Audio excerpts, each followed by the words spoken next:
তো মুখ এখানে বন্ধ হয়ে গেছে আলের। আর এখানে দেখো এই যে সার দিচ্ছে বর, এই যে দাদা ভাই।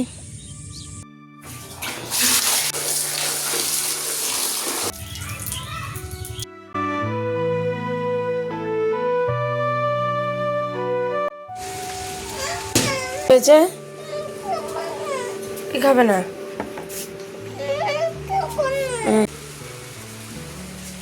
গ্রামের সাদামাটা জীবনগুলো তোমরা যে দেখতে এত ভীষণ ভালোবাসো সেটা দেখে আমি সত্যি আপ্লুত জানো।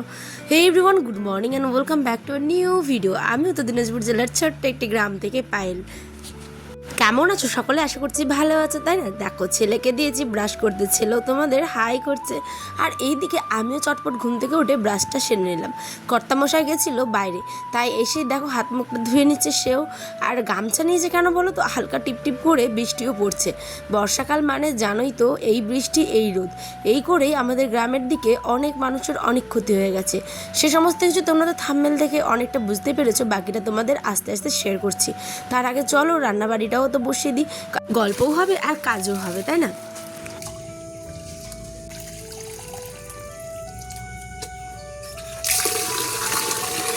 কয়েকদিন যাবতই আমাদের উত্তর দিনাজপুরে কিন্তু টানা বৃষ্টি হচ্ছে, সেটাও আবার রাত্রি। সেই সমস্ত কথা বাদ দাও, জানো তো বিশেষ করে কি প্রবলেমে পড়েছে মানুষগুলো? এই যে দেখছো তোমার দাদা ভাই এখন যাচ্ছে বিচন জমিতে সার দিতে, আর এই দিকে আমি রান্না বসাবো বলে কাঁঠালের বীজ বের করেছি আর করেছি হচ্ছে কয়ঠা। তো চলো তোমাদেরকেও আমি সেখানে গিয়ে। তো বন্ধুরা দেখো আমাদের বৃষ্টি পড়ে জল কেমন রাস্তায় জমে গেছে একদম, এই যে ঠিক আছে কেমন রাস্তাতে জল জমেছে একবার দেখো। পায়ের মধ্যে ভিজে ভিজে যেতে হচ্ছে।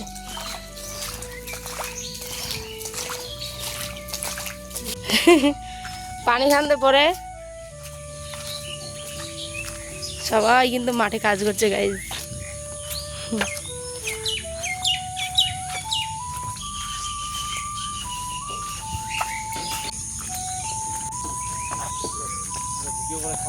কোনটা হয়তো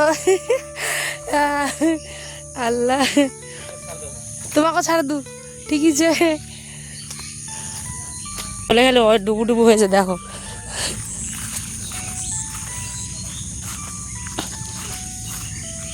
ওই যে ওদিকে কর্তা মশাই দিচ্ছে হচ্ছে সার, আর ওই দিকে দেখো মাঠে কাজ করছে লোক। সবাই আল ছাড়ছে না? আল ছাড়ছে বুঝি সবাই? মাটি খান্দে নরম হয়েছে, এখনই বুঝি আলুগুলা ছেটে দিতে হতো।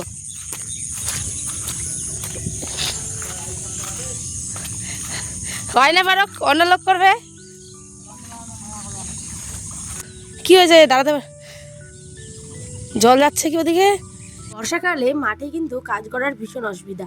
দেখেছো পুরো খাল পুকুর সমস্ত কিছু কিন্তু একদম ভর্তি হয়ে পরিপূর্ণ হয়ে গেছে।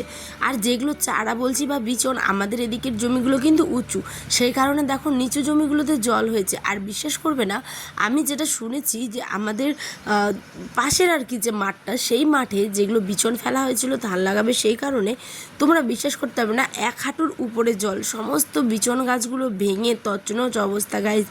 গরু ছাগলে খাচ্ছে, মানে এত হাজার হাজার টাকার জিনিস এভাবে নষ্ট, কেউ ভাবতে পারছে বলো? বর্ষাকালে চাষবাস করলে এমনই হয়, কখনো ভালো হয় কখনো ক্ষতি হয়।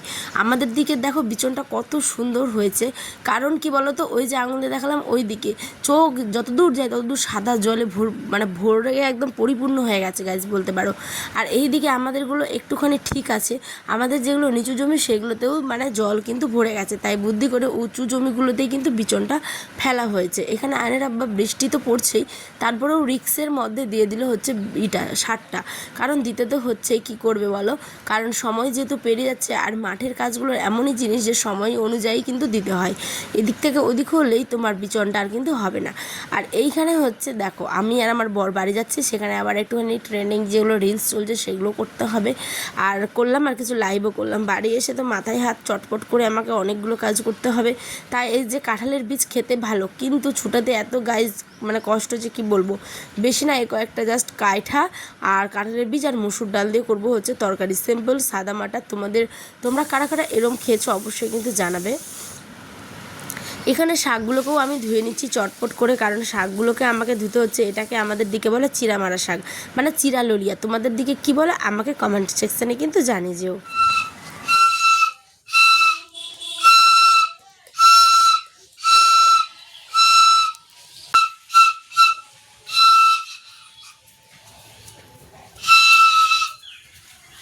ওই যে ওই দিন হেমতাবাদে গেছিলাম মহরমের মেলা দেখতে, সেদিনই ছেলেকে বাসিটা নিয়ে দিয়েছিলাম। মাঝখানে আবার বাজছিল না জানো, এখন আবার বাজ যেতে ছেলে আবার সেটা নিয়ে খেলছে। আর এখানে আমি কিছু পাঁপড়ও ভেজে নিলাম। আর তারপরে কিন্তু আমি প্রেসারে যেহেতু ডাল কয়টা আর আটালের বীজটা দিয়ে আমি সেদ্ধ করে নিয়েছি, তাই এখানে কাঁচা লঙ্কা, পেঁয়াজ, গোটা জিরে আর দিচ্ছি আদা দিয়ে এটাকে সম্বাস দিলাম। আর তারপরে দিয়ে দিলাম মিট মশলা। খেতে ভালোই লাগে, তোমরা চাইলে এরমভাবে একবার ট্রাই করে দেখতে পারো। আর তারপরে আমার ফোনে স্টোরেজ ভরে গেছিলো, তাই আমি কাপড়গুলো যে মেললাম সেখানকার ফুটেজগুলো তোমাদের সাথে শেয়ার করতে পারিনি। আর এইখানে দেখো আমার ছোট্ট আয়ান সুযোগ পেলেই বাবার ঘাড়ে চড়ে বসে। যখনই আমি বিছানা করি রাত্রে, আমার হোক কিংবা ওর বাবার, পিঠে ওই উঠবেই। উঠে ওই কিন্তু কী করে বলো তো, বাবাকে বলে বাবা ঘোরা ঘোরা হও। আর আমি তো স্নান করে আসলাম, সমস্ত কাজ করে একদম ফ্রেশ হয়ে গেলাম। সারাদিনে আর কোনো কাজ নেই তেমনটা। এবার আমি ছেলেকে নিয়ে সারাদিন এডিট করব, ঘরে থাকবো, কাজ করব। আর এখানে এক সোপা কাপড় হয়ে গেছিলো গাইজ, ওগুলোকেও এখন আমি আগে পরিষ্কার করছি, কারণ ঘরটা আমার আগে শান্তি মতো যদি গোছানো থাকে না, তাহলে দেখবে খাবারটাও শান্তি মতো হজম হবে, না হলে একদম বিরক্ত লাগে। এখানে সমস্ত কিছু করে রাখছি, মানে গুছিয়ে। আয়নার আবার একটা বেল্ট আছে, সেটাও রেখেছে ড্রয়ারে। আর ওকে আমি দেখাচ্ছি, এখানে দেখো কত পরিষ্কার করে তোমার জামাটা আমি ধুয়েছি, ঠিক আছে। আর এইখানে সন্ধ্যাবেলা এখন আমি দিচ্ছি ছেলেকে হরলিক্স আর দুধ, 6:45 মতো বাজে। রাত্রে বেশি কিছু আর শেয়ার করিনি। বড় এখন আসলো আর এসে নিয়ে একটা রোমান্টিক গান চালিয়ে দিয়েছে। আর আমি কিন্তু এখন করব পটল আলুর ভর্তা, আর খাবে হচ্ছে আম। তো রেসিপি শেয়ার করিনি, ওগুলো আবার কী রেসিপি শেয়ার করবো বলো।